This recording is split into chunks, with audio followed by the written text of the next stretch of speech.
Alex, thanks for coming on the show. My pleasure. Good to be here. Let's talk a little bit about your background. You come from a consulting background, as with many of the founders that have been interviewed on this show. It seems like a very natural place to start for a lot of folks in security. But you didn't just come from a security consulting background. You also worked as a contracts management consultant and kind of bounced back and forth between security, contracts management, and then back to security with NorthStar. So talk me through that. How did that kind of transition come about, and how did it all come back together for NorthStar? Sure. So I would say one of my early transitions was going a um, from working on the implementation side. Actually, I'll call it the regular job, right, and into Sure. consulting. So, and that was a tough transition as well. And had been in a smaller environment than I was working for at the time, the largest security company in the world, with some of the largest customers in the world. So where I had to deal with, 3 to 4,000 endpoints, now I'm working with customers that are on the scale of anywhere from 100 to 500,000. And So that's Symantec you're referring to, right? correct. And so that was an interesting transition. And the concept, or what, when we started our business, I had decided to leave Semantic. So what took me on the contracts management side was really more about kind of severing some ties and spending Hmm. some time away, finding a meaningful place to spend that time away before I came back to do what we were going to do. So that's kind of why I went to contracts management. I had a friend that worked at the company in their consulting practice and went there. But so that was the impetus for that change. But what was fortuitous about it was, in what kind of led to kind of how we shaped large parts of our consulting practice, was that business really focused on using I'll call it the big consulting type Sure, practices and sure. how they implemented and operated their solution for customers, versus what a lot of the security companies were doing in the early days, which was taking people out of support, whether it was consumer support or enterprise support, and then moving them into consulting. So these were Hmm. individuals that really didn't have any kind of consulting background, really any kind of enterprise background, really kind of any practical background. And I want to be real careful. There were a lot of really good folks in For those sure. orgs, but it presented some challenges, right? And those challenges were, it's not about implementing a piece of software. It's about solving a customer's problem, right? Right. And understanding their requirements and the problems that they're facing, and then implementing the pieces of that software to build a solution, right? It's, who cares about features and functions? I care about solving my problem, right? Right. So I learned a lot of those lessons. And then additionally, I was working in procurement on contracts management. So I learned a lot about how the procurement process works Right. internally, because we were building the software to manage those processes. So I learned how buyers thought. I learned what they were looking for in their contracts, what was negotiable, what was not negotiable.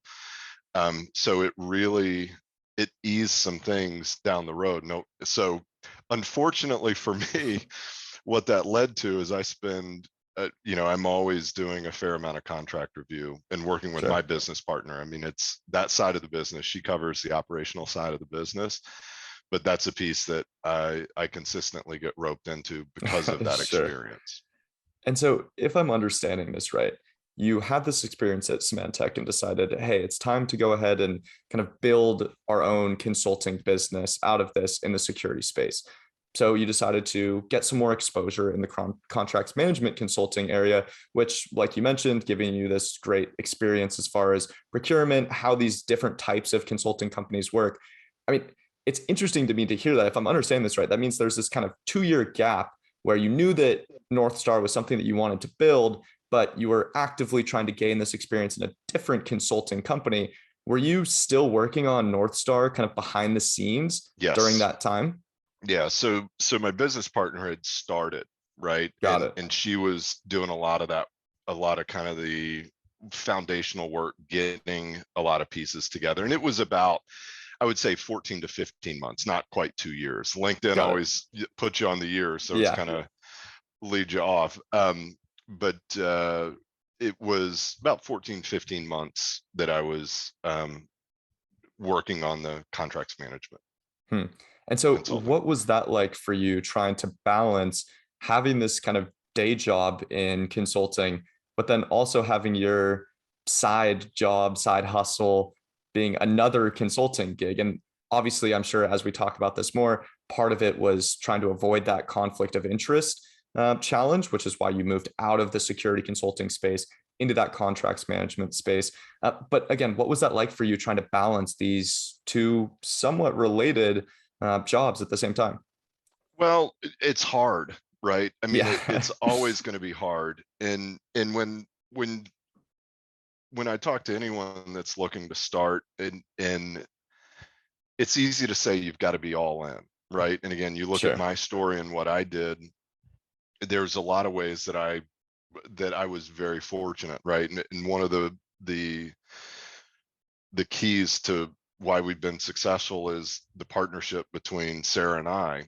Yeah, And because she was 100% focused in the early days where, I was out learning some other things, and so in a way we were all in, but I was getting we were the income that I was getting from the consulting was covering my expenses, while mm, any revenue we were making on the what we were starting to do was covering her expenses. So hmm. it's we were all in, and but in kind of a unique way, and Right. it's all about, again, everyone says it's about taking risk, right, and being willing to take that risk, but it's at the same time, again, we talk a lot about risk and security, but it's also about Yeah, managing that risk, right, and finding the right way to do it. um, and from a So striking out on your own and doing something doesn't require you to drop everything, right? Not initially. sure.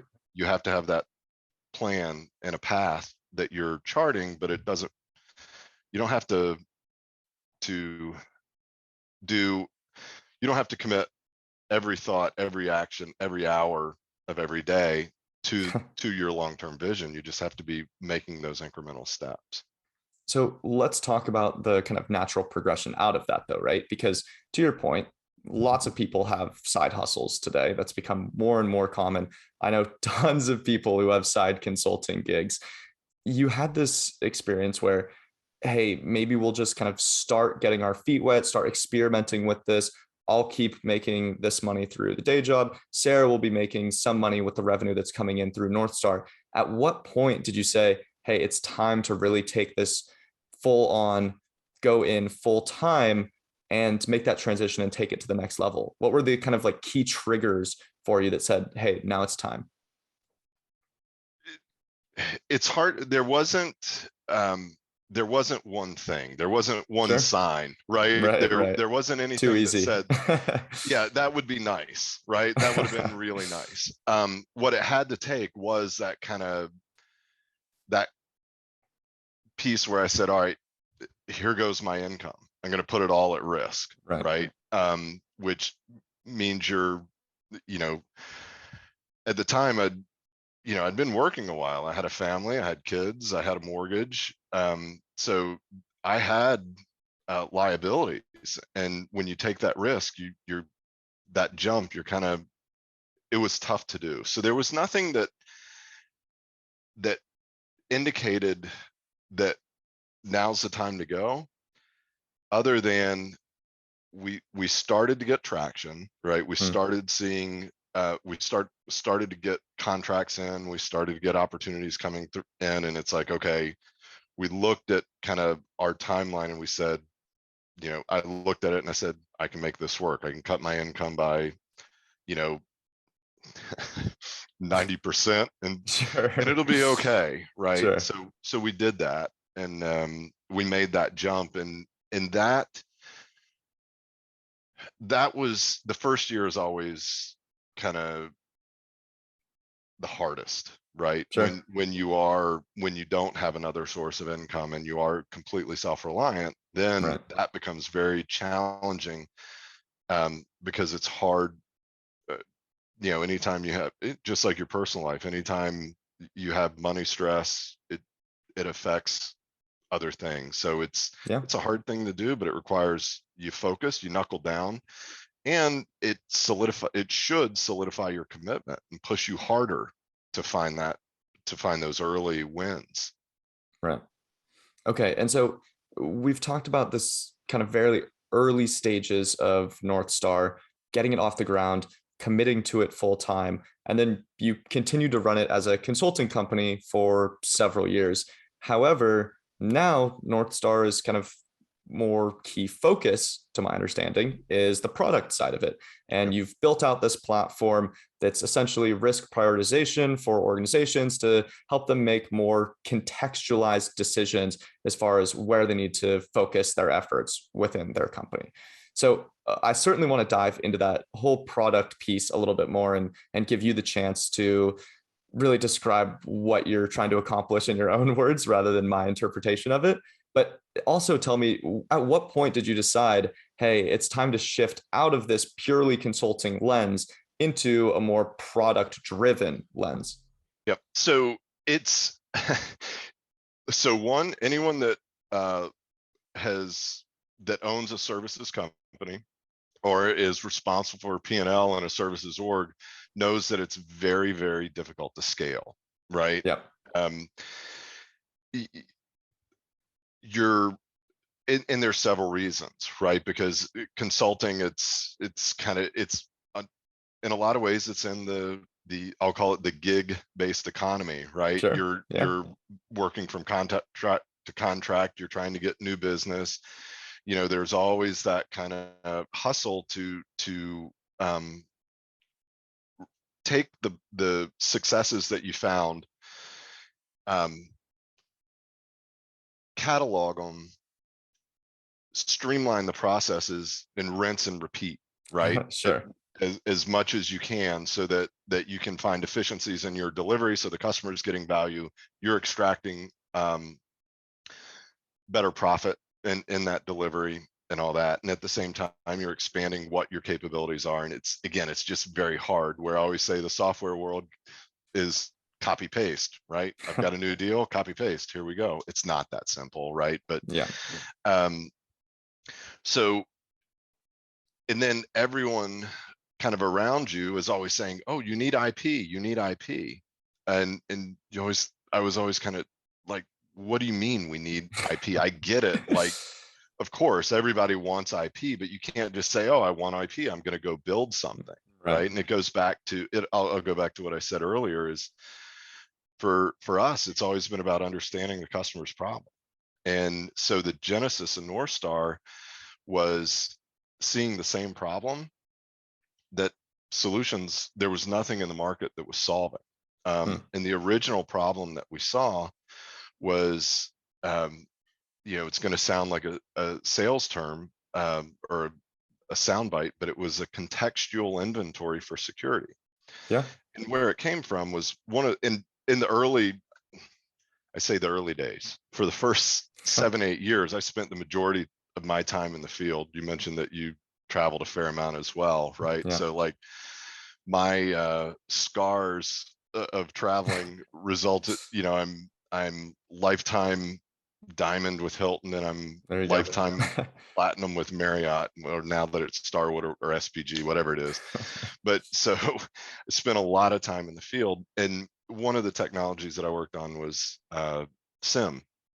SIMs. And I'm sitting next to a customer, and we get an incident out of the solution, and you get a host name or an IP address, and I look at them and I'm, okay, what is that thing?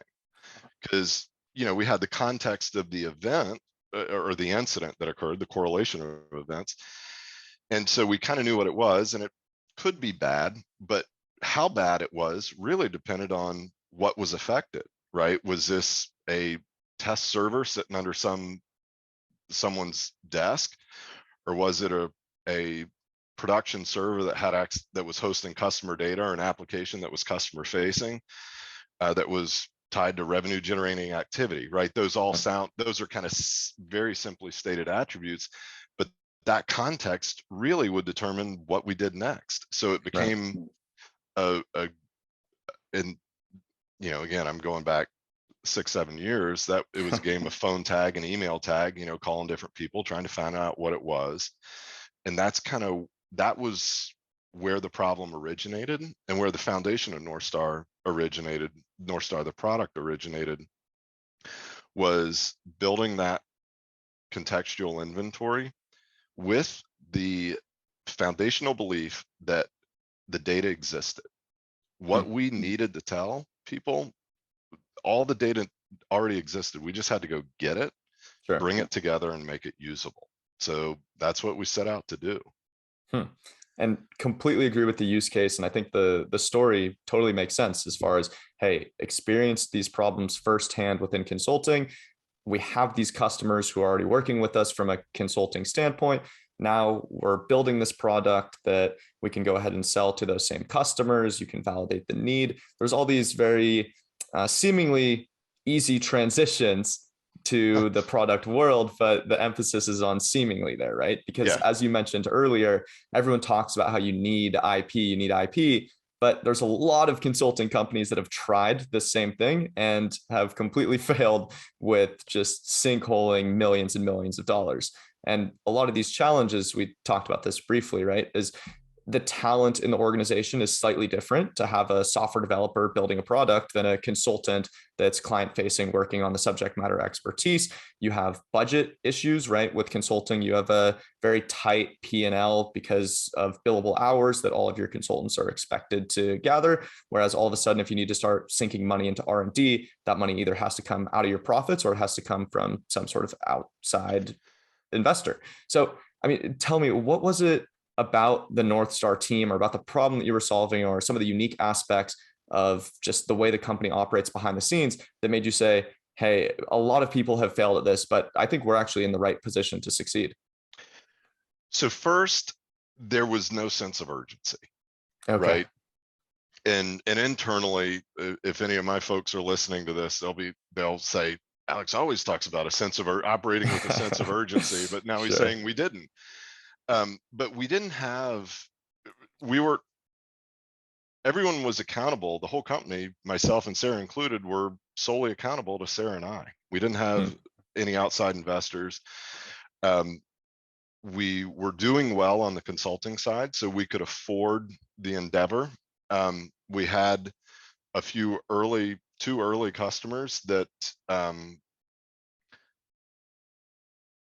enabled us to achieve a lot in a short amount of time, and not just because of revenue, but because of data, right? And because of their environments, we were able to build and learn at scale very, very fast. So, and I would say the key there, right, when I say that as well, and where you can get lost is there's two ways that I see you can fail quickly, or maybe not quickly, but effectively. Sure. Is one, you can build in a vacuum. I kind of criticized vendors earlier for saying it's not about their solution, it's about the customer problem, right? So if you build in a vacuum and you're focused on, okay, here's my interpretation of the problem, you could find yourself with a solution that doesn't meet anyone's problem. Right. Or the other side of that coin is you could build entirely to one or two customers' requirements and have a product that no one else wants. Sure. So it's finding that balance in the middle, right? Being able to take customer requirements and maintain a little bit of flexibility and understanding and insight, right? But at the same time, knowing that this is not being built as a one-off, it's being built to be as a commercial solution, and we need to make sure we stay in the lanes which we've defined. So you mentioned that this whole kind of journey started 6 or 7 years ago with the productization aspect.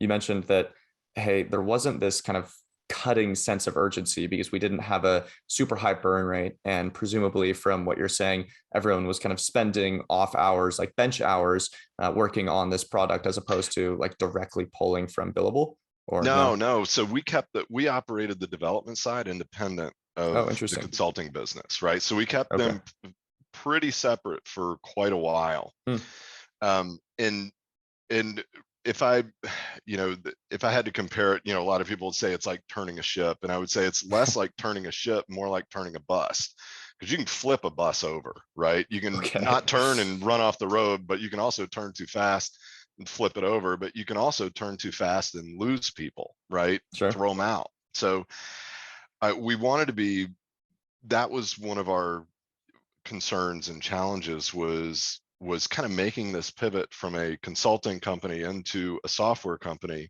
Right. and doing it in a way where we kept a lot of our people, and as many as possible, while we were growing the development team kind of as this new independent org. And I would say, and I think most people would agree with me, keeping that separated is a very key component, Hmm. or a key attribute, I think, of why we were able to do it. Interesting. Because again, I think if you kept them too close, you would start to veer really hard towards building one-off solutions versus, this, yes, we want to satisfy customer requirements, but we also are building a commercial solution, and we have to keep that roadmap and that path. We can't do everything for everybody. Yeah. So that pivot was not a 1-day thing, right? It wasn't a 1-month thing. It wasn't even a Right. 1-year thing for us. It was a fairly significant journey. And we had to make the decision, the folks that didn't move over, that didn't go from consulting on traditional, like, I'll say, other vendor security solutions Hmm. in different spaces. Like, we were doing everything from DLP, Yeah. compliance, GRC, endpoint and server security. And we kind of stopped SIM a long time ago. So, but moving them into this kind of new world, or a new world for us, of really vulnerability management, vulnerability prioritization, but heavy focus on data aggregation, Hmm. right? Which was not something that these folks were used to doing. It's a different skill set, it's a different mindset. Right. And so fortunately, we made it through,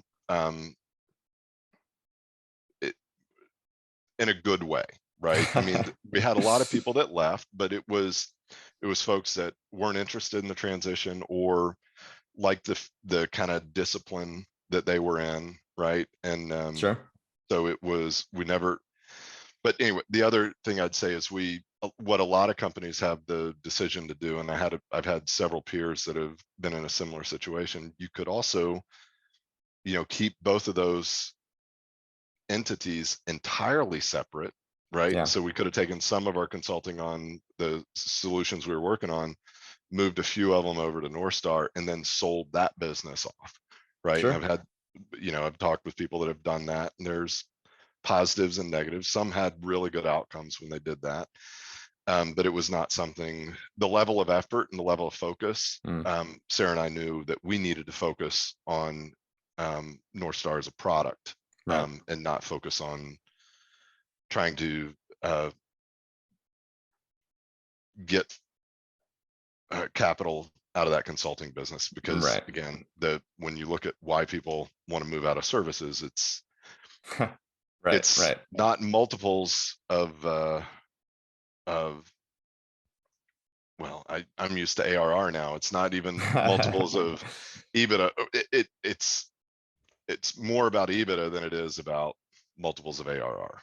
I Right. guess that's the easiest way to say it. So let's talk a little bit more about the product now.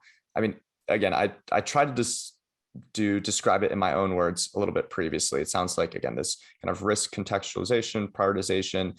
It sounds to me a little bit like what some of these CRM systems are trying to do, in the sense of like tagging some of these different assets, being able to classify the risk sensitivity to the organization as a whole, which helps with, again, like you mentioned, the kind of incident response use case in particular, but also from like a vulnerability management and patch management system. Sure. So let me just let you kind of give the two-line description how you see the NorthStar product.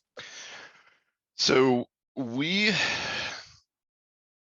the super short version Yeah. is we help people understand the exposures that represent the greatest risk to their business. Right. Right. And if you dig into that, that's easy to say, right? And it's hard to do.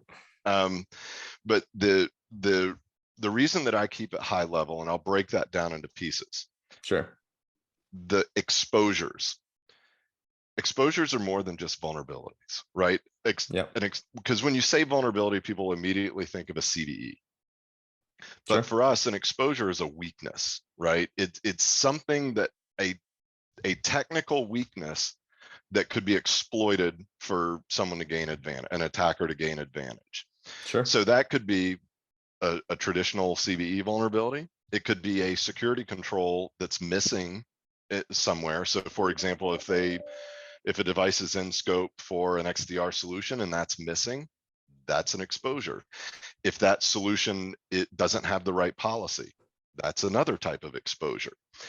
If it has a configuration issue, that's an exposure, right? Sure. So there's all these different things that could represent exposure. So we aggregate all that data to understand the aggregate of the technical risk, and that can come from a lot of different places. You can get a ton of data out of a solution like Tanium. You can get data out of traditional vuln scanners. You can get data out of pen tests. You can get data out of breach attack simulation tools. You can get data. I mean, we're pulling in a ton of XDR data. Now that XDR is enumerating vulnerabilities on endpoints as well, we're getting a lot of data out of those solutions. We're seeing a lot of customers that want all this data aggregated into a single place so that they can see it, including SAS and DAS scans, application vulnerabilities, right? There's exposure data comes from, we have a multitude of it, right? And we have, and so when I say the exposures, that's what I mean by that. And then represent the greatest risk to the business. And that's the other key part of what we do. I'm going to go back to what I said earlier. We want that contextual inventory for security. Right. And when I say contextual inventory, yes, I want a complete inventory because I want to know where everything is, but I want to know how those things relate to the business. And I want to know why they're important or why they're not important. And that could be, and that's going to be, that could mean different things for every business, right? Because, you know, for a hospital or for a hospital company, right, the patient data, patient care devices, right, the medical devices, you know, very different than bank manufacturing, right? You know, the things that control the plant floor and that are operating on the plant floor versus insurance, right, versus et cetera, et cetera, et cetera, right? And even within industries, what matters to individual companies can be very, very different. So we always set about from day one, again, you've heard my original premise, the data exists in their environment. We need to tell this story. We need to be able to get it. We need to give them the mechanisms that they can map and automate so that I'm not, so I'll pause there for a second. So when I say we help people understand the exposures that represent the greatest risk to their business, it's the merging of those data sets, right? And then the third data, the third kind of key piece when we talk about in our space, vulnerability prioritization technology or risk-based vulnerability management, the other that you always hear about is threat intelligence, right? So I always put that on the exposure side of the equation because it's technical risk. It's not business risk. So that kind of goes on that exposure side of that equation. And so you mentioned all the different kind of sources of data for the actual security issues, Tanium, XDR, all the different vuln scanners that exist out there today.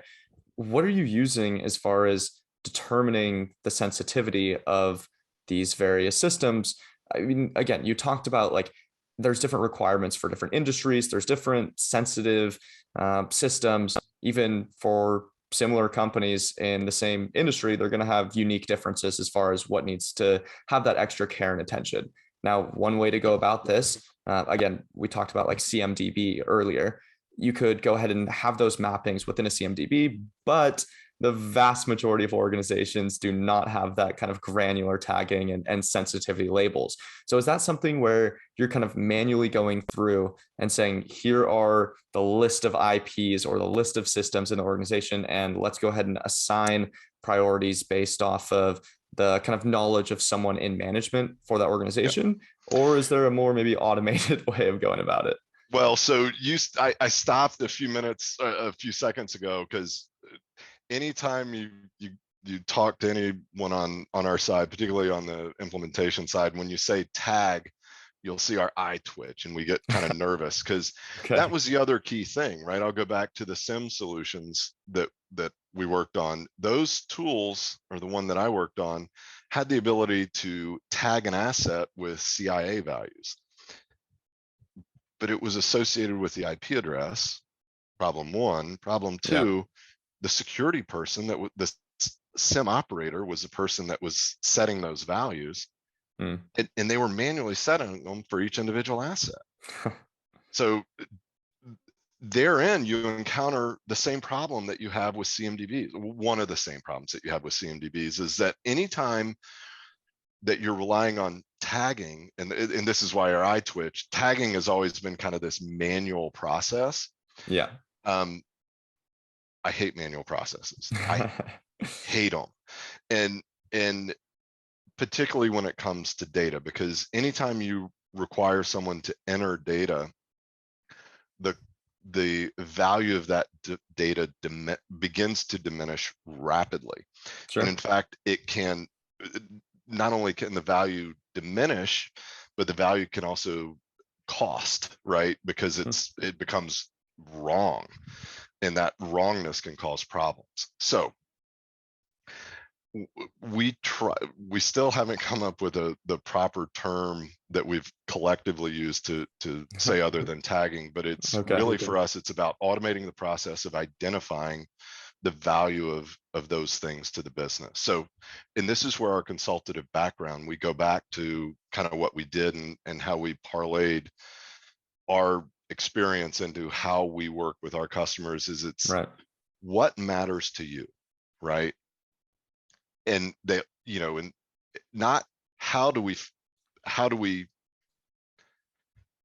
take our product and make it work in your environment. It's asking those early questions. What matters to you? Okay, if your customer data matters to you, where is your customer data?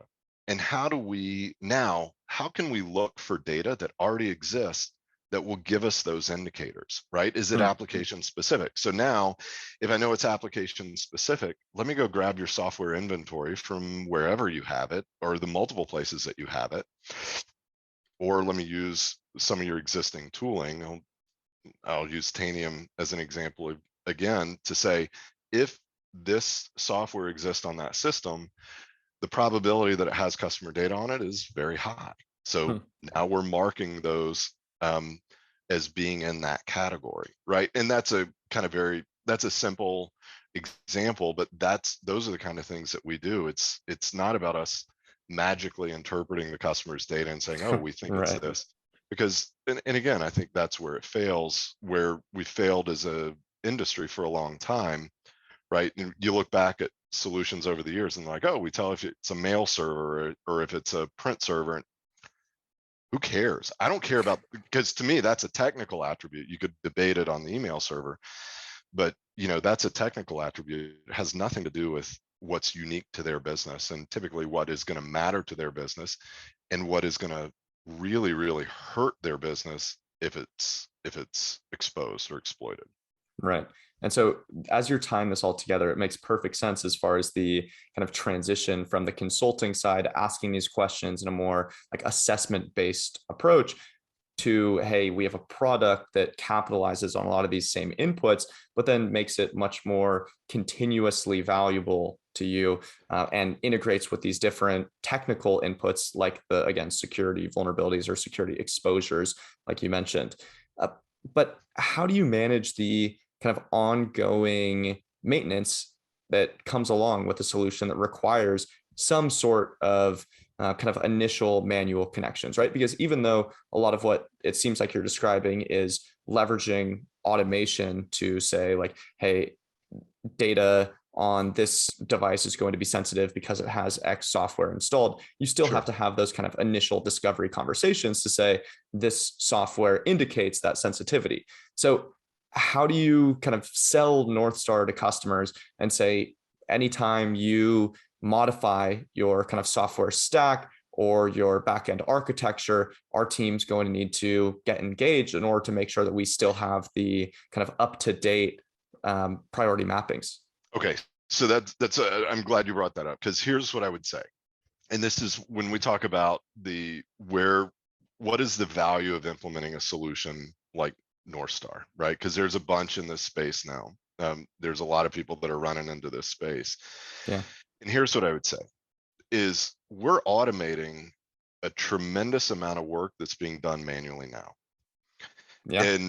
And that's really what our goal is to automate the stuff that expensive, talented, intelligent security personnel should not be doing, because it's a Right. waste of their time. It's tedious, it's not fulfilling.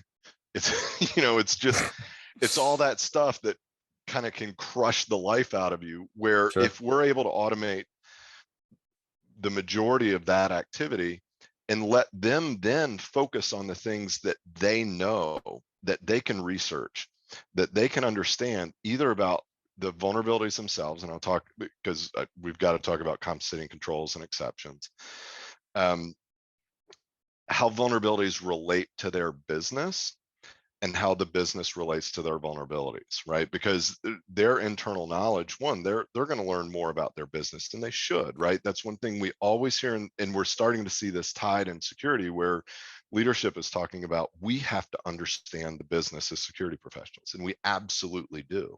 Hmm. And that's what we want to do, is put the security talent in a position where they can spend more time understanding the business, understanding how vulnerabilities relate to the business, and tuning their tool to automate the process of correlating and operationalizing that intelligence and that internal intelligence. Hmm. So if I'm understanding that right, rather than saying, hey, we're selling you this product and with it comes a bundle of consulting hours that we'll go ahead and use every year to make sure that we're maintaining the solution for you, it's really focused on enabling the team that you're selling into to understand these kind of business drivers and be able to make those tuning adjustments themselves. So, hey, maybe Absolutely. there's still a little bit of ongoing manual work that's required to make this platform perfectly usable, but you're doing that anyway, just with less automation than if you have the NorthStar platform. And if you're not, then you're completely missing this entire risk contextualization goal. That's exactly right. The more that we can make people self-reliant, the happier we're going to be. Because remember, and I'll go back to this, I don't want to run a services organization, right? I Right. don't want to have that as a key component. However, the failure we will not make is we will not be a software company that forgets how to help our customers onboard a solution and operationalize it. Because it's that transition from implementation to operational state is where a lot of solutions fail over time, right? And they begin to lose Right. value. That transition is critical. And so we've talked a little bit about this kind of contextualization piece, how it's working behind the scenes to get all these different insights. But what is it that's really on the roadmap for you then as you think about the kind of next feature set? Is it focusing on building more automation into the classification piece? So these folks that are self-managing these tools have to do less and less, and the tool becomes more inherently valuable? Is it building in, you alluded to the remediation piece and compensating controls, is it building in some of that automated remediation now that you have all of these inputs connected into the tool? What does that look like for you? So I'll tell you about some roadmap things that have kind of closed, and then I'll tell you about the things that are implemented and improving, then I'll tell you kind of some of the long-term stuff. So Okay. the piece, as we made the other pivot that I didn't talk about, right? When I talked early about we set out to build that contextual inventory, we've had a problem, and a big problem.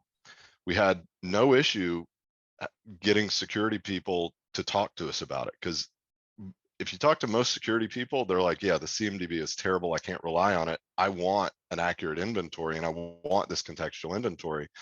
But the next conversation we'd have with them, we would have other stakeholders from within the organization in the room. So you'd have people from GRC, people from the CMDB team, people from operations, and the security people were like, we need this, but you guys need to buy it and operate it, right? And so that we had a buyer problem, and as a Right. company, that's a big problem.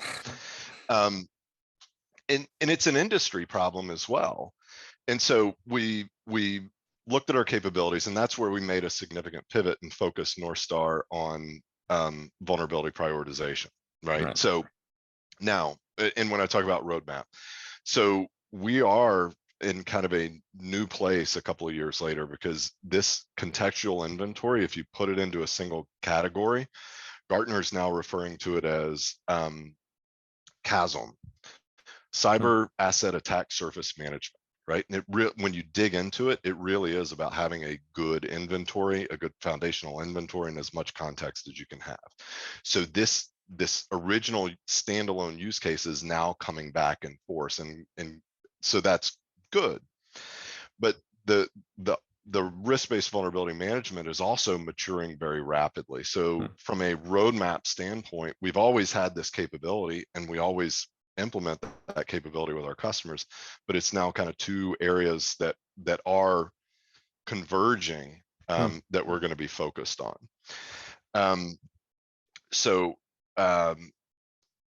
that's kind of an interesting piece from a strategy standpoint and from a market standpoint. But on the RBVM side, there was a couple of pieces that we did. Was one, we had to get it threat intel, because that was a piece that we didn't have. So we kind of solved that problem, satisfied that requirement, built a prediction engine that is doing some really incredible, it's producing incredible results, shocking results. Particularly, we had our first, when CISO started releasing their KEV list and we started tracking against it, our performance against that list as kind of a benchmark has been outstanding. I think currently we're at 88% coverage with, I want to say, over 400 days advance notice between Wow. threat intel and our production engine. So it gave us some legit metrics that we could publish and stand behind. So that's been really good. So that was kind of roadmap stuff that kind of we'd been working on and set. No, another one is deduplication. We've been deduping data since day one. But when you look at vulnerabilities, right, when you're aggregating data from multiple tools, so if you're aggregating vulnerability data from Qualys, Tenable, Rapid7, they all have their kind of own IDs. So a Qualys ID will have potentially have different CVEs associated with it than a Tenable ID. And same, that goes across to Rapid7 as well. But then now the XDR solutions are typically pulling in vulnerabilities just with a CVE ID. So when you're trying to, unless you're effectively deduping that data in aggregate, what you could be doing, it's easy to aggregate it, right? But unless you're normalizing that data and deduping it, you're still presenting the customer with a solution that says, here's all your vulnerabilities, and some of them are being counted multiple times. So we've made significant progress on that. I'm very impressed with what we've done. And then the next iteration that's due out in a few months is going to be light years ahead. So I think that's going to put us in a really, really good spot. And we're going to have some outstanding metrics to share with people about those results. Because again, it's great when you bring the data together. It's easy to produce new data, right? But it's the important thing is making it usable and digestible, right? So I cannot overstate the importance of that deduplication. And it's interesting hearing about these different efforts on the roadmap in part, just because with a solution like this, there's so many different ways to take it and so many different things to prioritize that I think it says a lot about the specific types of problems that you are trying to tackle with like a deduplication, for example, versus like expanding into other like broader, and I'm sure the broader vision is obviously still to come. But my point is just all these different elements of the product, given all the different inputs, the outputs with the different data types that you mentioned. It's always just interesting to hear how that comes together. So ceremonial last question for you here. It sounds like you're still bootstrapped to where you are today from the revenue that you generated from the consulting business. You can correct me there, but the ceremonial last question as it stands is, are you looking for investment or hiring? So I love the hiring question. Then I'll hit that one first, and then I'll hit Yeah, the taking investment. So sure, we're never not hiring, right? sure. Some of the best hires we've ever had have been people that have come to us when we weren't hiring, and they fit our culture. Um, they they just fit, right? And Yeah. I think about one of the last, or one of, not one of the last ones, but I wasn't sure that we'd ever hire a data scientist. It wasn't kind of Mm, anywhere near my near-term vision, but this individual showed up, and he had, and the other thing I'll say as well that we like to do in hiring is it's about talent, it's about fit, and it's not always about experience, particularly in our field, because yeah. this individual is a data scientist, had zero experience in the security world, but Mm, now I would argue he's easily an expert in the vulnerability space. Just mm. one, his capabilities and his talents and all that, but the volume of data that he's processed in the last 2 years has been staggering, and the things that the insights that he's gained have been staggering. And Hmm. so anyway, always hiring. um uh, and where we will be hiring significantly in the next 6 to 12 months is on the development side of our house. We've Yeah. got a lot to do in a short period of time. So long answer, I apologize for that, but yes, always hiring. On the investment side, we are we are and it's something that we'll be looking to do by the end of this year. Mm. So Awesome. it'll be our first round.